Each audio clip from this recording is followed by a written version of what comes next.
This is Phantom Electric Ghost, and we're live on the air for the first time with Jason Medlock. Welcome to the Phantom Electric Ghost podcast. How you doing tonight? I'm doing good. How are you? I'm doing fine. It's great to talk to you for the first time. We love talking to people from around the world. You're a best-selling author, and you're a certified mental game coach, and we'll talk about what that means.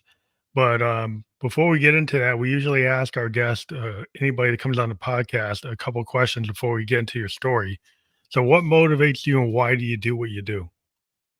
Well, what motivates me is realizing that I have a gift, and that gift is to help people achieve more than they set out to achieve for whatever particular goal or reason. So that's one of the things that motivates me. That knowing that I have a gift to help people achieve things that they typically haven't been able to achieve.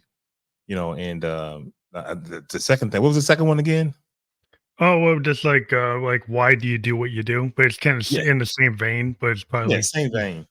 Helping people. I do because it's for the greater good of all. I do what I do because people. I like seeing people advance. I like seeing people get ahead. so you are primarily working with a lot of athletes, but I think your methodology will work for people who are not athletes or business people or other types of people, right? Absolutely. I started off as a hypnotherapist, and just saw your average everyday business executive, regular person, entrepreneur, athletes was mixed in. And then I started to fine tune my work towards athletes, but no, I mean, this work is for everybody. The RPM system. So you have a new ebook, The Mental Game Plan, a comprehensive guide to mental training for athletes and coaches. So like have how much is this what book in the line of books is this, like your first book, or you had many That books you've done? that's actually I'd say the third. Third book. I'm sorry, the fourth book. The first book is Empowered by Consciousness, but since we're talking about the mental game plan, that ebook is written to give practical advice and tools to athletes and coaches when they are facing a situation where there's stress, Mhm. when there is depression, when there's injury, where there's the moments in the games where there's lapses in the ability to call the right play, or the ability as a quarterback to get the team into the right play or make the right pass, or a golfer who hits the ball not so much in the center of the face. Gives you these tools to recall that time where you were at peak performance. Mhm. And you can recall within 3 seconds. There's another modality I teach, EFT tapping. You've probably heard of that. That helps athletes or any person calm their nerves, calm whatever is distressing them in about 3 to 5 seconds as well. A lot of cognitive reframing tools that I use as well, just so that I can help the person self realize themselves. Once I can get them to self realize exactly where they are in the process, and we can then together we can find out the blockages that are stopping them from reaching peak performance. And once we attack those, and then give actionable tools that they can use to, if they feel like stress is coming on because they're in a highly competitive situation, then they can access a tool uh, to just calm it down or to just make it totally go away. So the RPM system definitely helps them understand how they're reacting, how are they pacing themselves, and what motivates them. And that stands for RPM. How did you come about with the RPM program and the overall concepts that you're working on? Is it something that took many years to develop, or you like through like lessons learned just being in the practice of being a coach? How did you get to this point in the path you're on? Well, it's experience. My mental game coach, Dr. Tom Hanks, who teaches with the Big Play Academy. Um, and just being an athlete, being an athletic administrator, being a professional athlete a number of years, understanding that the way you react to things is prevalent in any kind of business, any kind of sport, any kind of endeavor. Your reaction means everything in the way you're going to handle that particular situation, and then how you pace yourself. And I always thought about when you breathe in at a normal pace, and if you can equate that breath to a time in the future or in the past where you were at your best. Hmm. So when I say how do you pace yourself, you're just thinking about breathing with confidence. I want to breathe, with that kind of a pace. And then motivation, what motivates me? And at the time, at the moment of whatever it is you're trying to accomplish, you ask yourself that question, what motivates me? And then you think back to a time where you were motivated to do great and you did great. You tie those things in. So, when you're able to, access a powerful system like that, you're in a no-win situation. I think it's You're really in a interesting. win-win situation. That's not Yeah, no-win. yeah, You're in a yeah. win-win. So, I get what you're saying. Being a musician, I'm a creative type person. I work with a lot of like artists and poets, and what we find is a lot of times there's some we can get into like the flow state. You can get into this like you're in tune with the band, right? And it's like one of the things we say as musicians, don't overthink it. Like you've played that instrument over 10,000 hours. You know it, you don't even have to look at it, right? But sometimes what happens is like you get in a situation where you let your head take over or something, you had a bad day and then suddenly you're lost, you lose the groove. You lose being in sync, you're like out of tune. And I would think the athletes, they had that moment where they had a perfect game. And then suddenly they had something happen and they're like not focused and they lose all that training, all that muscle memory. They were able to do these plays. Now suddenly they can't do it. right. Right. And if you use your RPMs, then you have a constant trigger that reminds yourself, how am I reacting in this moment? Am I standing tall? Am I slumped over? Am I carrying myself with great posture, with great confidence? How am I pacing myself? Am I breathing fast? Am I breathing slow? Am I breathing deep? Am I breathing shallow? How am I breathing? Am I Mhm. breathing like a person that has confidence? And what's motivating me? Am I motivated to get the job done? Am I motivated to get the job, to pass the interview, to make the perfect tackle, to make the perfect putt?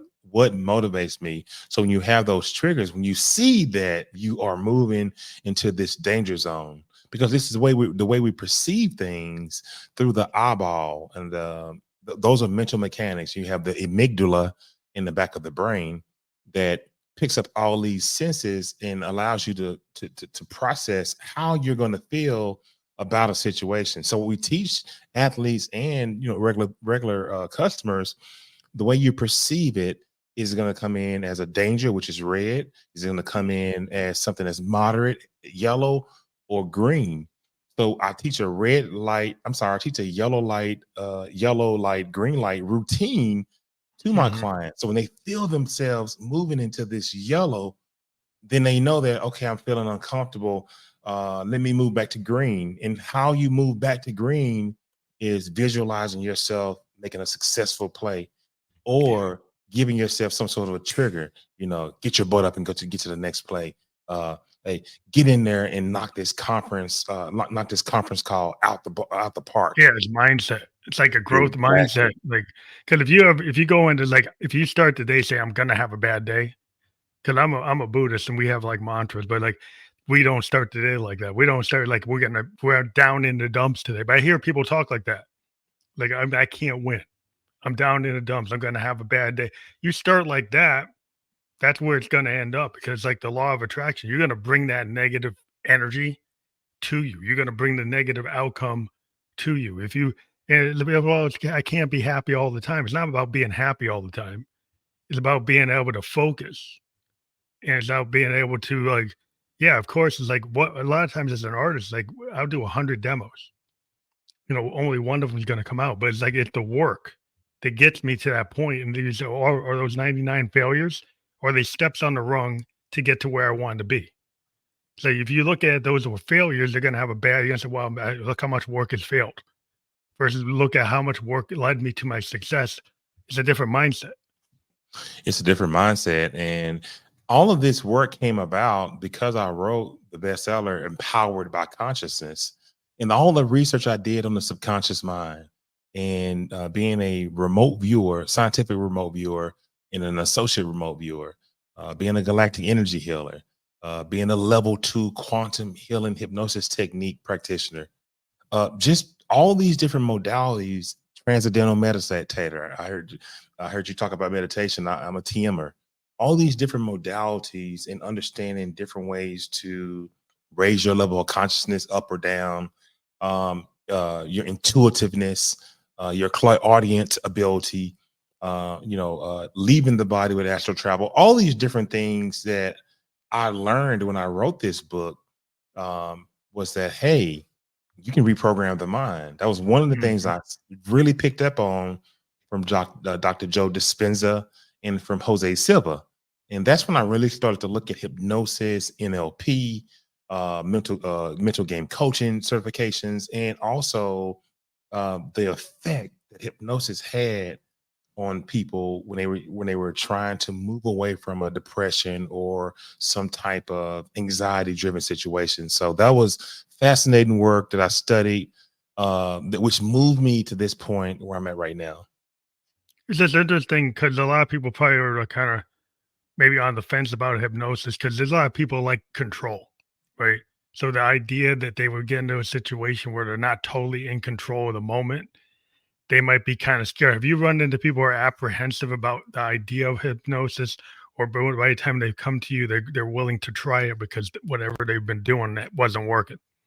By the time they get to me, they're willing to try it. Whatever they were doing was not working.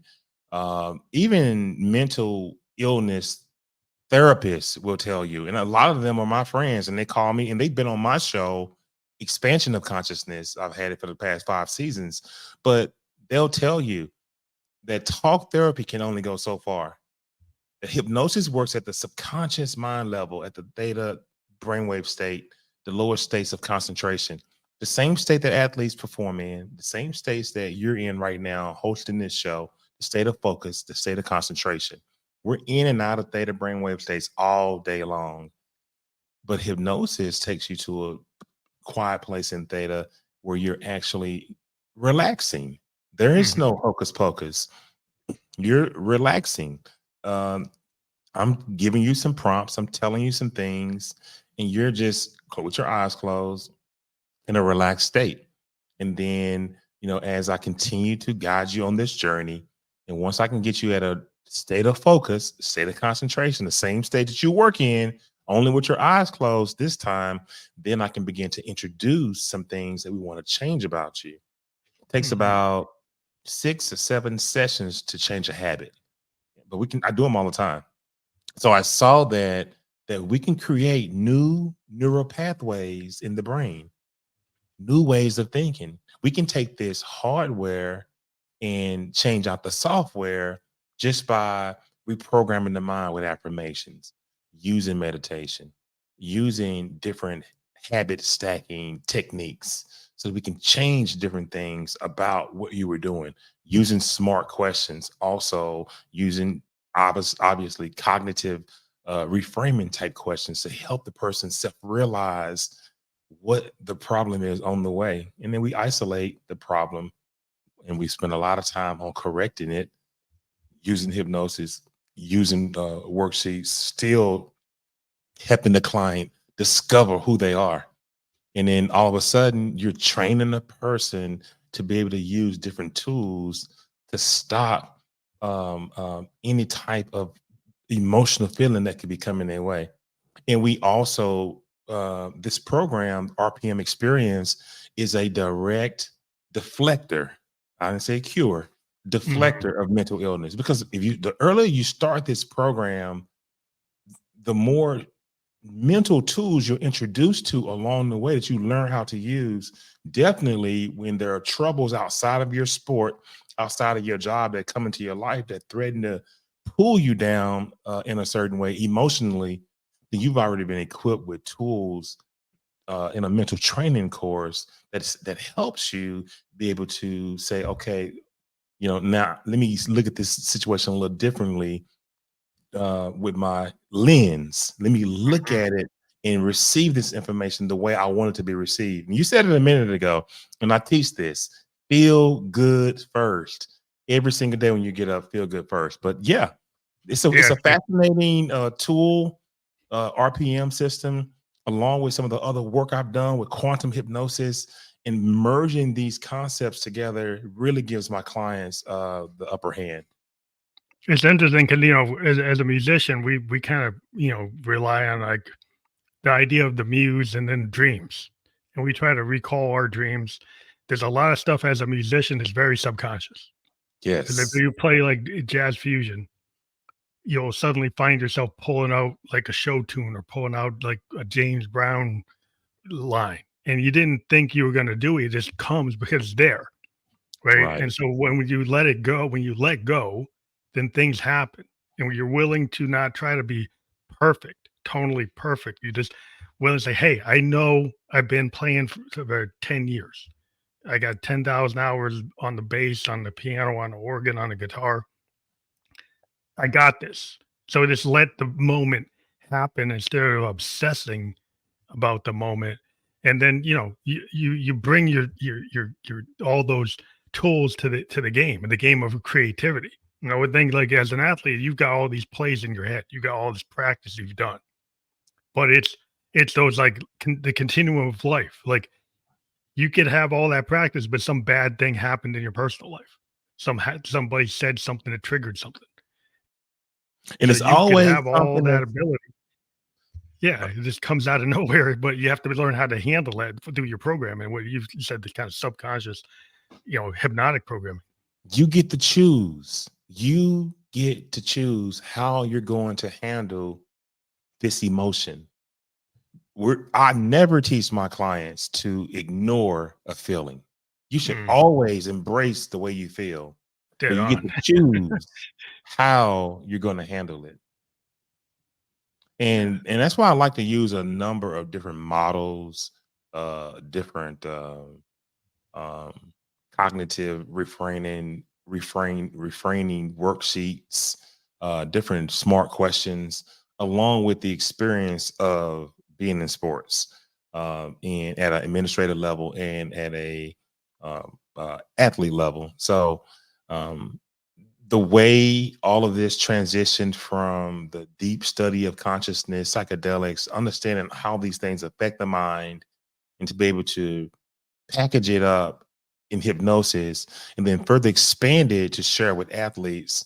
I'm happy, about, the RPM experience. And I think that it'll start to catch on across the country as one of the premier tools of sports psychology, of psychology in general, but just one of the tools that I sort of made groovy, made fun, Hmm. with renaming it and rebranding it. So So the athletes, I know they spend a lot of time in the rigor of getting their body in the right place, having the right nutrition, doing the right things. But then when you have to get into the mental state of potentially reprogramming or the subconscious or these esoteric things, it's like that's not going to get solved by doing work in the gym. That's not solved by practicing the play. That's solved by something that's a different type of work. Do you find people have any difficulty with embracing the level of work that goes into this aspect of kind of reframing the brain? good question. And the answer is no. When you genuinely sit down with an athlete and talk to him about mind, body, soul, spirit, and you talk to him about how to properly manifest, how to properly breathe, introduce them to breath work, how to be mindful, teaching them mindfulness. And then on the flip side, how to observe yourself by being truthful in the questioning. And once they start to hear you talk about all the different types of things they can do with their mind combined with the physical aspect of sports, they want to hear. They want more. Hmm. They want to hear about, oh man, for real. It's I going never to give really them a got into that. new angle. Well, it gives them another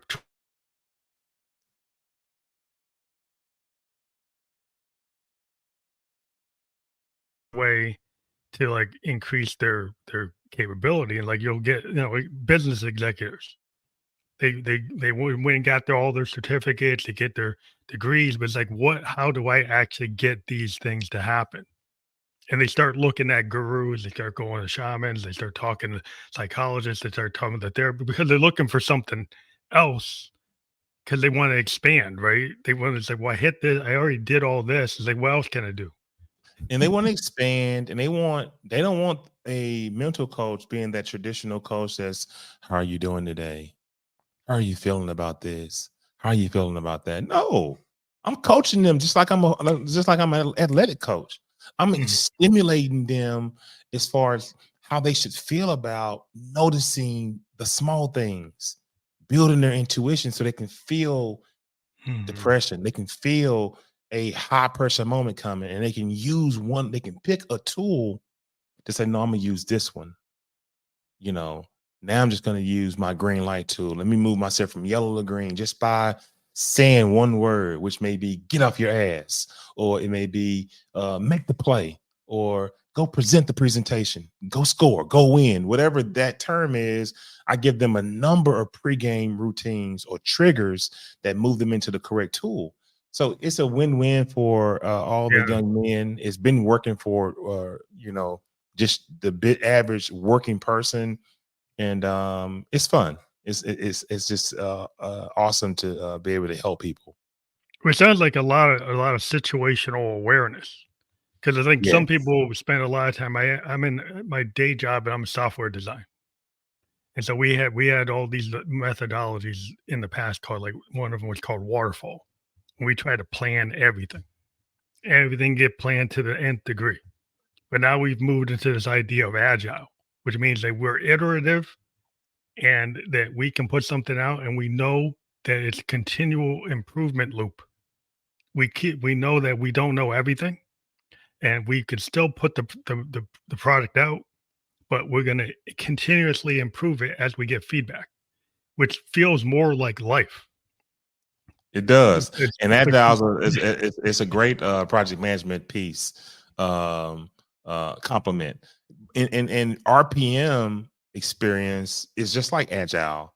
It's a set of principles that you can always grow from, because you can attach the RPM system to any situation, any genre, any moment of despair, and be able to figure out in a moment's notice, how am I reacting?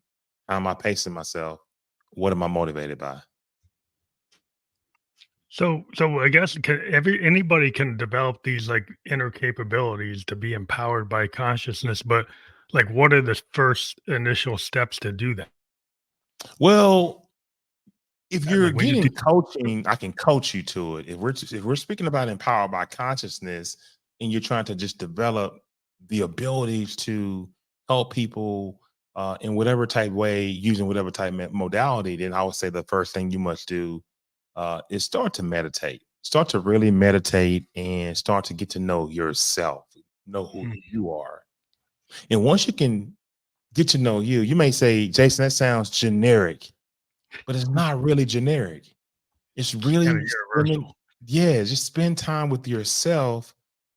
And that means in the closet, in the back room when there's nobody there, with nobody else, no cell phones but you, for about 10 or 15 minutes a day, quiet thinking. If you want to pray, pray. I don't want to step on anybody's preference. Yeah. Close your eyes and just sit there and practice that every day, every day. You will be able to start to hear messages or hear yourself think, and be able to, with confidence, choose the right decisions. That's the first part of getting to know you. Once you've done that, then now you're able to start to practice different modalities like hypnosis or what have you, because your mind is open to possibilities. You're not Yeah. confined with all the jargon in the outside world. So that would be the first step I would tell them to do. It's kinda like, well, there's this idea that I've always get drawn to that the Victorians had was the looking glass self. And if Yes. you're like a writer or a creative person, the first place you start is like you look at that looking glass self and you're trying to get the deeper meaning of who you are. Mhm. Because you have to kind of know who you are so you can challenge. like your preconceived notions, and you can actually look at that like other you in the mirror and ask them questions. Like you're starting to, like, why am I triggered by this?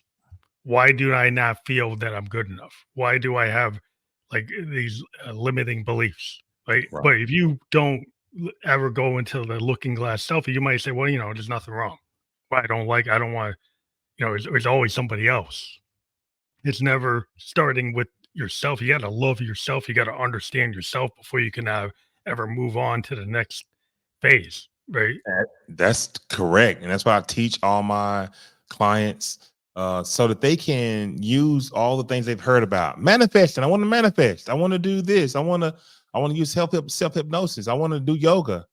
All those things start with a central understanding of quietness, of peace within yourself, of a level of serenity that you can reach so that you can perfect these modalities that you want to work in. Yeah. It's like you got to get the noise, because we have so many things today. There's so much noise. We got these cell phones, we got these computers all around us. And I'm always dealing with like artists and they come in the studio, their cell phone with them in the mic booth. And I'm like, no, like, don't read your lyrics off the cell phone, Yeah. right? Take the cell phone, put it down, turn it off, right? Come into the lyric booth, right? Don't even bring your lyrics with you. Like, you wrote those down. Now come in there and just do it without looking at the paper, without looking at the phone, because the problem is there's too much noise, and then you're going to try to be perfect. Like what you need to do is express yourself in a way that you're a singer. You know how to sing. So you got to trust that. If you don't trust that, then you're bringing the phone, you're bringing a piece of paper because you don't trust yourself. You know, just come in there and be you. And I'm glad you mentioned that because trust is the backbone of the entire, all the different modalities that I do work in and I have worked in over the years. None of them ever worked if I never got the other person to trust or if I ever didn't really trust what I was doing. So I'm glad you brought that up because trust is a huge part of being good at whatever. And then having other people look at you as somebody credible. So Hmm. you have to be able to be trusted and be able to properly guide people in the right direction, and they can feel they know when you're BSing them. So that was big. Yes. But what kind of common misconceptions do you run into, like, with sports hypnosis overall? And how do you address those in your practice in terms of if people come to you and they have these everybody has their own understanding. It might be a lot of misinformation or they got their own view. How do you square that with people that come to you? Yeah, same thing. Earlier we talked about it a little bit. Is that uh, we're in the theta brainwave state multiple times a day. We athletes train in theta brainwave state. You're doing this show right now in theta. You're real careful. You're concentrating. You people work when they're in high pressure situations at their jobs in theta brainwave state.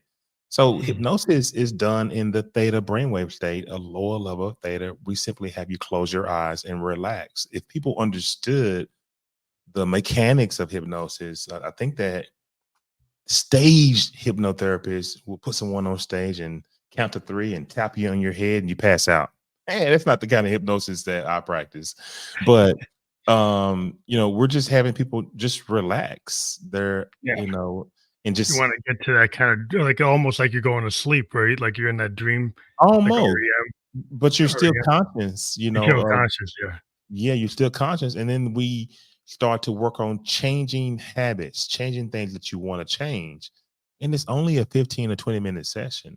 And once we get that done, and now the subconscious mind has absorbed this information. And the more that we can get you in a certain brainwave state, and this is scientifically proven, and then it feeds you this information of change, whatever it is we're working on, that it starts to happen. It starts to you start to internalize this change, and you start to wake up at 7 a.m. You've been waking up late every day for work. Now all of a sudden, you're starting to wake up at 7 p.m. What's going on? Well, I didn't do that on my own. What happened? So you're starting to wake up at 7 p.m. You're starting to study every night between 7:30 and 9:30, like Mm-hmm. clockwork. So it's starting to happen for You you. start to Once reprogram. Yeah. you're starting to reprogram. So what I say to people is, do your research. This is not woo woo. Well, there Yeah. are thousands of people that practice hypnosis. So just do your homework first off. Secondly, understand hypnosis is only you at work, but with your eyes closed. You're still aware, but we're trying to change the paradigm of whatever issue you want to change by using scripts and using words. It's not touch therapy. It's not talk therapy. And more like prompt therapy. It's it's visualization. Yeah. it's Kind of it's like guided AI. meditation. It's just got the name hypnosis behind it. So, and I don't even use the word hypnosis a lot. I use Mm-hmm. guided meditation and I use visualization sessions just so They kind of like most prompt people don't get engineering. freaked out. Like that's a big term, like in AI is like prompt engineering, but you're basically, you have a goal for your prompt, right? You want that prompt to trigger like a reframing. So Yeah. like when So you're with so the most, computer, like you have to think about like, what am I trying to get to? yeah, What's my output? multiple times in the intake session, I'll say, the player, I may say, tell me about a game that you were at your best. And it was when we were playing Stanford and we beat Stanford 35. We was playing Stanford and we were beating them 35-10. I was with the Air Force. Okay. So was that your best game? That was my best game I ever played. And I'll say, I know you did well. And it's like, yeah, I did well. And I'll come back and say a minute later, um, that was your best game. And that's the game that you did the best. That was the best. But I'm putting bits and pieces of information into his subconscious mind, just in the conversation. So I'm actually doing that while I am interviewing this guy or this young lady, infiltrating the subconscious mind with positive reinforcement. Mhm. You did great. I know that was your best game. I could tell by the way you were talking, by far that's when you were at your best. Just little things. So when I do get them into the visualization or the guided meditation session I'm gonna do with them, or the hypnosis session, whatever it needs to be called that day, um, then I infuse all of these subtle um, parcels of information on what I want to get accomplished and what we're trying to change. And all along, I'm just taking them on a smooth, peaceful visualization trip. They're on the football field. They're in the work environment. They're in a boardroom. They're hiking the ball, getting ready to throw the ball. And at that moment, what are you thinking? How are you going to react? How are you going to pause yourself? How's your body supposed to be? Little stuff like that. So it's important for um, the athletes to be able to have these type things, and they respond to it very very well, very well. But it seems like, well, in life, sometimes you get people to give you a lot of, if you're an author, right, and you're writing your book, you get a lot of like people red marking it, and that, that's important to, I guess, to that type of work. And if I'm a musician, you get your producer, you get your engineers, they say, well, you can do it this way, you can do it that way, but that can kind of hurt your ego. So you're talking about a lot of things that are more positive reinforcement where you're not, I mean, do you ever do the constructive criticism type of imprinting, or you would stay away from that because that's going to seed doubt? Well, see, I'm not a therapist, and that's Mhm. why I can draw many many different distinctions between being a therapist and being a coach. Mhm. I'm coaching you a system on how to be prepared to raise your confidence level to a high level instantly, your peak performance instantly, move out of this uh, low place, this low energy instantly, move anxiety out instantly with tapping. I'm coaching you on how. I'm not telling you why you can't do it. I'm Mhm. not giving you the reason why you can't. It's because it's this blockage you have when you was a 3-year-old. Because that's a different type of It's a job. different effort. Yeah. And I But try you're to. more like you're the coach. The coach is never gonna tell somebody that they can't hit the 3-point shot or they Right. can't make the play. They're gonna tell them that they can make the play. Exactly. So, and that's why I'm not a therapist, and that's why we can do this work and be successful out here doing coaching, because we don't hold ourselves out as therapists. And talk therapy can get you so far. It can get you going around in circles with someone. They need to be touched at the subconscious mind level. And I learned that working in all the other different modalities we talked about, and subconsciously, if you can differentiate between your conscious thinking and your subconscious thinking, you will become a very, very, you'll be a bad man, a bad woman, because then you can hear the brilliance of the subconscious Mhm. telling you what move to make. And the only way you can hear that is, we talked about it earlier. What do people need to do when they want to start this journey? Quieten themselves, meditate for a number of weeks to get your body quiet so you can start to hear. And those who will see. Those who will hear. And I tell my clients that all the time. If it's meant for you to see, you'll see it. If it's meant for you to hear it, you'll hear it. And then once you're there, at that moment, at that time, when you were at your best, see what you saw. Look around, see what you saw, hear what you heard, Mhm. and feel what you felt. That's one of the basic principles of cognitive reframing, is seeing it, hearing it, feeling it. When you're using visualization as a major piece with your clients to help reframe the way they think, you have to see Yeah. yourself doing it, and you teach visualization at that level to someone. You're coaching them on how to do it versus, well, we need to consider how that would make you feel if we moved you in this direction. How do you feel about that? Yeah. I'm not a therapist. Yeah. That's it's kinda like if you're like, you think about Muhammad Ali, he's like, uh, I'm a bad man, I'm the best, I'm the ultimate." And people are like, "Well, how can you be like that arrogant?" But it's like he was putting himself in this frame, right? And then, from a societal aspect, it's like people wanted to see a black man be that confident in the community because we had been always been downtrodden. So, like, what's wrong with that? Like, you could say, well, that's arrogance.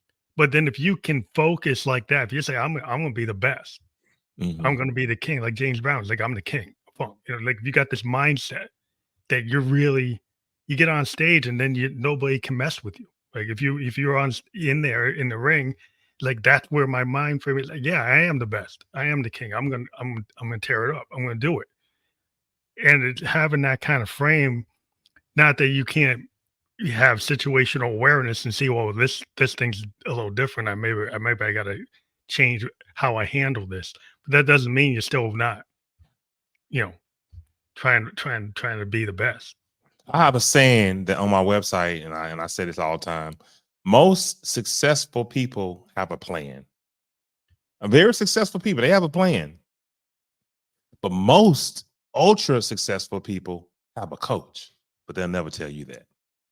I don't tell you who the coach is. They said they did it all themselves. I mean, yeah, I mean, they got. I mean, there are coaches that are out here coaching, podcast coaches. There are coaches for finance, real estate coaches. I mean, there are all kind of coaches out there. And if you want the heavy hitter, top level people, or even just a person who understands the value of it, because I spent thousands in coaching to kind of build me in my brand, what I can offer people. I did. I literally spent thousands, but what I realized was people who are serious minded people that have goals, that are trying to get somewhere, oh, they're going to go get a coach for sure. They're going to get a coach to get to where they need to get to that level. And that's why I love it. I love doing it. Well, I think you have to know what you don't know. Like when you go to a coach, you're admitting that you can better yourself, that there's somebody out there that can help you, with strategy, with thinking, with tactical thinking, with like just a different approach. It's not just you. right? Right. It's somebody when you realize that you need, well, I need a producer because I don't want to just sound like the same thing all the time, or I need an engineer because I don't know that. I got Right. to let it go. It's like I don't know how to engineer this. He went to Berkeley, so he knows, right? So you let something go that's like, okay, I'm going to stay in the creative space, right? But this guy's going to help me with the sonic space. So it's like realizing what you don't know. And I think this is where you see these executives. It's not that they're doing everything; they're finding the right people. And, everybody said, "Oh, Elon Musk, he built everything himself." Like all those companies are built off all these engineers, designers. He found those people. His secret sauce is he knows how to find those people, and then he's the brand, but he's finding these people. He's not Yes. doing it all himself. He's finding all those companies are built up with all these people that he helped select to get in those roles to get where he wanted to go. Wow. That's how he did it, though. I mean, that's definitely what it was. You cannot agree with everything he does, but but you look at what he does as a business guy and say, okay, yeah, he's like, and not everybody's perfect, but you see, some people have like that capability, and then you look at, okay, this guy's got a capability. I might not Right. agree with what he does everywhere, but you still look at it's like, well, yeah, that's legitimate. You got to acknowledge when somebody has something, and I Right. think that's a hard thing because some people are so into this and that, and they lose sight of like, yeah, we're all humans, and like, we all have frailty, but it's like you got to admit when somebody has something, give them their due. Yeah, and I think that, when you look at it from that standpoint, and people who can admit that, you know what, he has it, it's more of an indictment on where they are and the way they see things from their lens. And if you can't be able to, if you can't shift from, like talked about a minute ago, shifting from yellow to green, always feeling good, always feeling good about, you don't have to feel good about him, but feeling good about some of the things that he's been able to do. It's just however you choose to look at the scene. And that's Yeah, anything, whatever X is that you're focused on, X is the variable. And yeah, if we can lens craft and we can focus our state or our being on who we want to be each time we look at a situation, which is X, it may be a play, it may be directed from a boss, but we choose to feel great. We choose to feel good each time we are confronted with X. And if we tune ourselves in, understanding the way information comes in, that just having that small understanding of information on how your body works and how your mind processes sometimes can help you, continue to raise your vibration to another level. I think it's also the idea that there's not just one correct path. No. Like a lot of times, I run into people and they want to make things perfect, but a lot of times in art, it's like the happy accident. Like even in science, like we're software designs, like sometimes what we did not intend to do actually has a better result than what we were planning. And sometimes we have to go with this thing that we didn't even realize just a kind of just experimental thing. So, oh, this is actually better than what we planned, right? And being have the courage to actually say, I did all this planning, but this thing that came out of this experimentation is actually better than what I planned, and we're going to go with this. And that's where like sometimes it's like there's not a correct path, right? Sometimes the path evolves in the middle of what you're doing, and you have to have the ability to actually realize it and accept it rather than say, well, that wasn't planned, so I'm not going to use it. You better be able to adapt. You got to. People out here that are listening to us, adapting is a part of life. Continuing to create your situation, continuing to see yourself in different situations by visualizing whatever it is you want, visualizing success at anything you want. And you have to continue to grow with that vision. It could change the next week. So I would agree with that totally. Yeah, because some people think there's one correct spiritual path, but No. there's a lot of times it's like there's multiple ways to get to anywhere. Being in Yeah. math, I can run algorithms, calculus, and physics calculus. Like they can go multiple ways to get to the same place. Yeah. right? So there's Yeah. no one answer, but you're like people want to say there's one answer, right? No. There's all kinds of ways to get to that answer, right? And sometimes you have different options, like different variations. Like, okay, we get this, we get that, we get that. Now you got to make discern which one fits the moment, right? Is that appropriate for the moment you're in? And then there's still no wrong way or answer still. There's Yeah, the route you took. yeah. That's the way. So that's the experience that you're getting ready to have. It's not a wrong way. It's just an experience on which way It's you a point in decide. time. Like at the point in time at that exact moment, Yes. and that moment usually doesn't come again. And so it's very like if you look at time the way that is, people want to go and say, this is always going to be this. And it's not always true. Nature not like that. It's not very it moves, it adapts, it morphs, it changes. But people want, well, I want to get it down to a law. Well, the laws adjust for the time that you're in. Right. And that's probably a hard thing to deal with if you're trying to plan. Like everybody wants to know what the outcome's going to be. So they always want to be very diligent about their planning. Not that you don't plan, but even when you're thinking about like what you're going to do to remap an And I have individual, and I have an individual, exercise. I have an yeah, exercise strictly for just what you just said. For people who want to know what the outcome is going to be, just a lot of people want to know what the outcome is. And the exercise is called Shrink the Game. And you can only control what you can control. So if we had a joystick for a video game right here, and we were, playing a game, and I asked you, hey, how important is that controller in the game that you're playing? Well, it's very important. Well, how important is very important? Well, it's important. You can't do anything without the controller. It controls everything. The button C, the button A, the button B. Okay. So would you say that the mental game is akin to what the controller is to the video game? The mental game is to the way you can keep yourself with a lot of confidence or a high level of achievability, peak performance. I mean, mhm, that would be important. mm, Yes. So the foundation. goal of it is, I'll ask the question, what are the things you cannot control? And then the player will tell me, what are the things that you can control, but you're currently not controlling? Oh.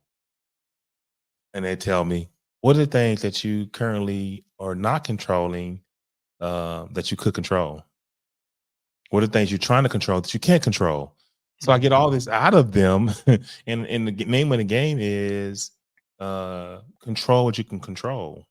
yeah, So you know what I mean? yeah, You yeah, can, yeah. so Sometimes you get outside of your sphere of influence. yes. Like you can control your own mindset, your attitude, your performance, and your skill set. That I'm going to hit this 3-point shot because I've done a bunch of reps and I keep on hitting it 99% of the time. So I know I can do that. But I can't stop somebody from like blocking me from or knocking me out of the line of sight. But if I don't have somebody doing that, I'll hit it. If somebody bumps into me, I'm going to miss it. I can't really control that unless I really have more situations. Not just about hitting the 3-point shot. It's about looking about your surroundings and seeing who's around you. On top of that, Control the controllables. And that's what I try to teach business people, athletes, and I try to give a lot of, and that was a cognitive reframing tool right there to get you to think and refrain from thinking you can control everything. And there are things that you can't control that you're not currently controlling that you didn't even know until I brought it out of you.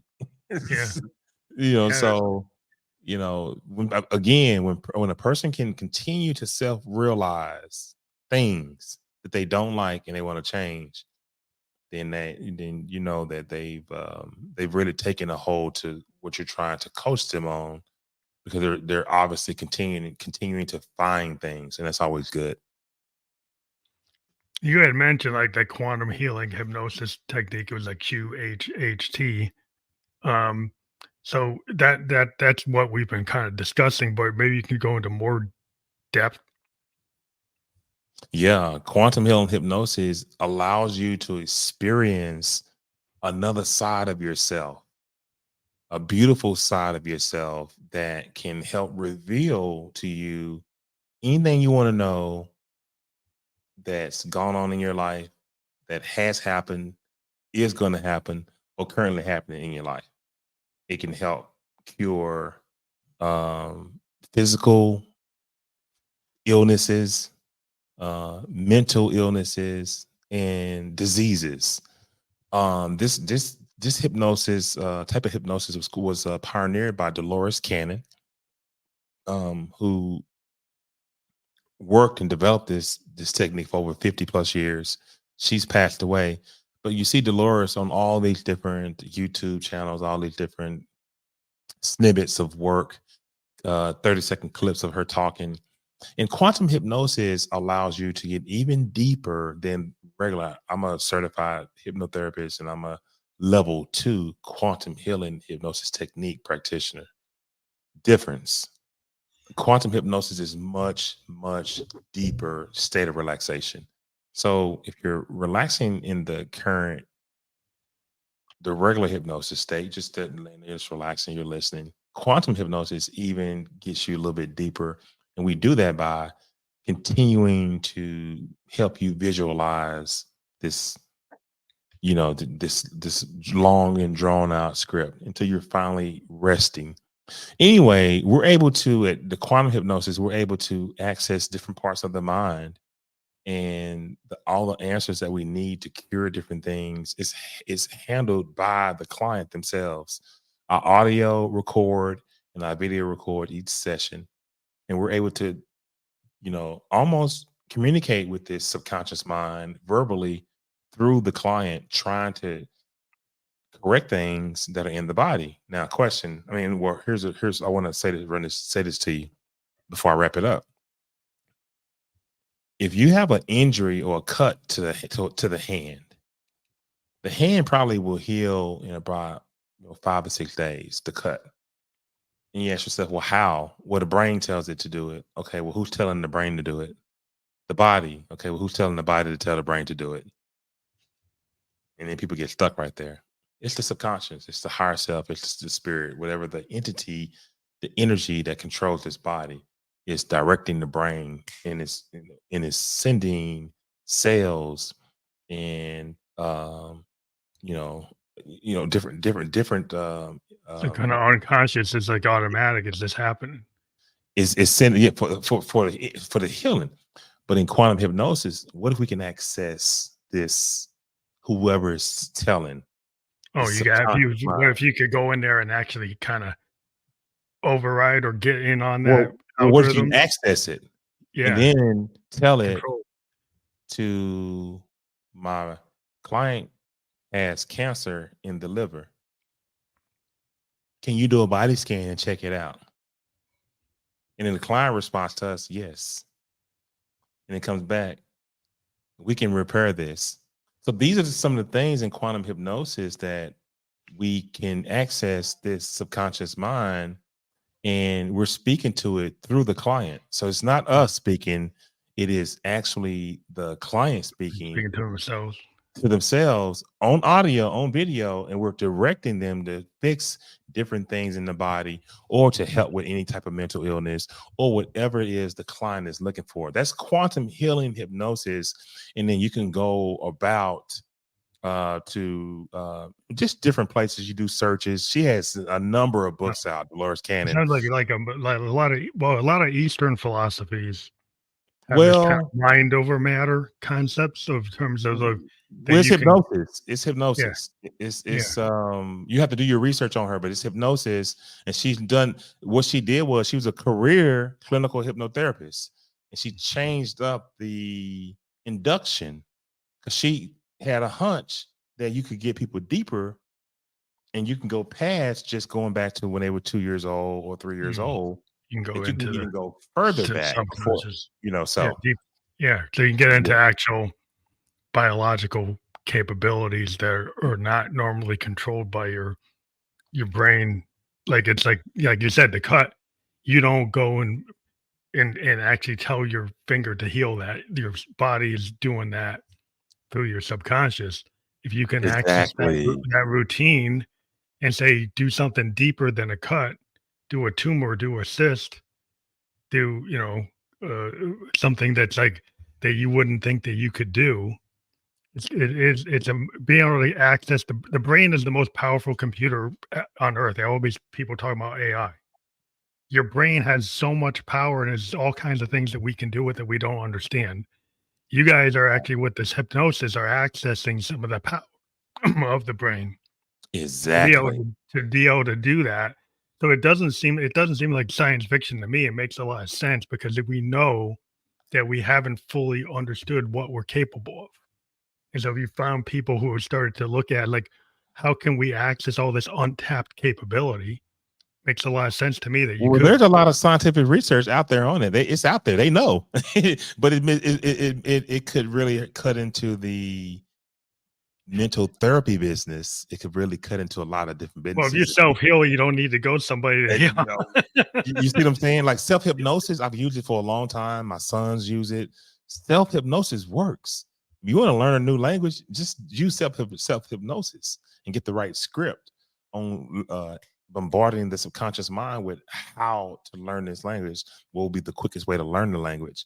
So it's a lot of benefits of hypnosis. Some people will catch up and use it. Some people won't. Some people are smart enough to say, hey, I'm incorporating it in my professional career. Some aren't. So we just have to, love everybody for where they are. Well, yeah, you can only be where you are. You get to that road, that fork in the road where you make that decision to try something different or to explore something you're not Yeah. normally, in that path. But I think it's been really enlightening what you've been talking about. It's opened up a lot of doors in terms of like where people's heads are at Yeah. to go into this quantum healing hypnosis technique. And the RPM is like there's a lot of cool stuff we've been talking about. And I do encourage everybody to actually go to jasonmedlock.com. That will be fully clickable in the podcast description that we have. So right now it's not clickable, but when we're live on Facebook, YouTube, and Twitch right now, and in the podcast description on those channels, that link will be clickable. So if people go there, what do they find there? Well, the first page when you get there, you'll see both the logos, both of the brands that are up on the jasonmedlock.com, which is the mental game plan, and then you'll see Hypnos Awakening. So I have a base hypnosis practice, and then I have a sports geared practice that's more mental game training and a little bit of hypnosis mixed in. But you'll find a lot of wonderful things on the site, free hypnosis audio, just an understanding of all the books that we have in our library on the site, and we have a number of podcasts, a number of interviews on the site as well. But you can go there and you can download a free copy of the first 50 pages of Empowered by Consciousness. So just go to www.jasonmedlock.com, and all that information is there. Give us a call at 941-940-1684. Oh, great. Thank you for giving that number too, because not everybody likes to use the net. Some people like to call.